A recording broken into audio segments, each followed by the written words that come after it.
అందరికీ నమస్కారం. నిన్ననే మనం చూసాము అమరావతి ఏదైతే ఆంధ్రప్రదేశ్ రాజధానిగా ఉందో అటువంటి అమరావతి నిర్మాణానికి 4,285 కోట్ల రూపాయలని కేంద్ర ప్రభుత్వం మంజూరు చేయడం జరిగింది. అదేవిధంగా నిన్న జరిగినటువంటి మంత్రివర్గ కేబినెట్ మీటింగ్లో తీసుకున్నటువంటి నిర్ణయం తిరుపతి మరియు కాట్పాడి మధ్యన, అంటే చెన్నైలో ఉన్నటువంటి కాట్పాడి మధ్యన రైలు మార్గం ఏదైతే ఉందో దానికి 1,332 కోట్ల రూపాయలని కేంద్ర ప్రభుత్వం మంజూరు చేయడం జరిగింది. 113 కిలోమీటర్ల నిడివి కలిగినటువంటి ఈ రైలు మార్గం ఏదైతే ఉందో తిరుపతి, శ్రీకాళహస్తి, చంద్రగిరి మధ్యన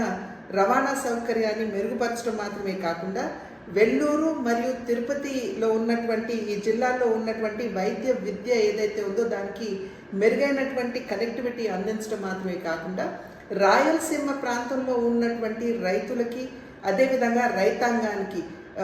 వారికి సహకారాన్ని అందిస్తూ ఆ ఉత్పత్తుల్ని మార్కెట్కి త్వరితగతిని చేర్చే విధంగా ఈ యొక్క రైలు మార్గం తోడ్పడుతుంది అని చెప్పి మనం అందరం కూడా ఇక్కడ గుర్తించవలసినటువంటి అంశం.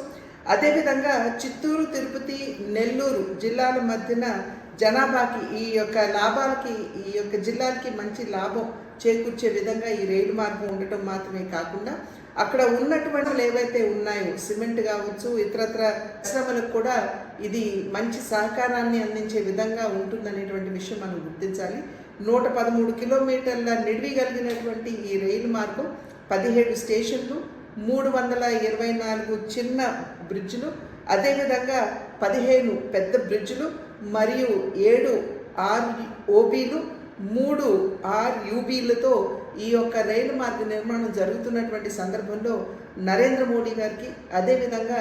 రైల్వే మంత్రిత్వ శాఖ మంత్రి అయినటువంటి అశ్విని వైష్ణవ్ గారికి ఆంధ్ర ప్రజల తరఫున నా యొక్క హృదయపూర్వక ధన్యవాదాలు తెలియజేసుకుంటున్నాను.